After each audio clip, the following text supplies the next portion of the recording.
లో కాంప్రమైజ్ లేదు, అయ్యి చేస్తున్నాం. ఈ ఈఆర్ఓ ఆఫీసు పొదలకూరులో నేనే ప్రారంభించాను. పొదలకూరు, ఆ పక్కన మనుగోలు, ఇంకో మండలానికి, 3 మండలానికి.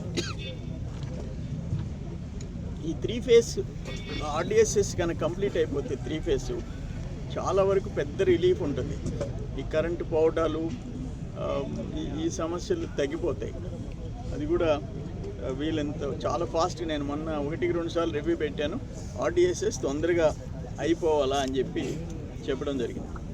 ఇప్పుడు మీరు చూశారంటే ఒక్క బ్రహ్మదేవం గ్రామానికి 49 లక్షలు, బ్రహ్మదేవం సీసీ రోడ్డు, బ్రహ్మదేవందు మళ్ళీ ఇంకొక సీసీ రోడ్డు, 3వ సీసీ రోడ్డు, గోవిందరెడ్డిపాళెం అంగన్వాడీ స్కూళ్ళు రీమోడలింగ్, గిరిజన కాలనీలో హెల్త్ సెంటర్ 22 లక్షలు, మొత్తం 49 లక్షలు ఒక్క దీనికి బ్రహ్మదేవం శాంక్షన్ చేశాం.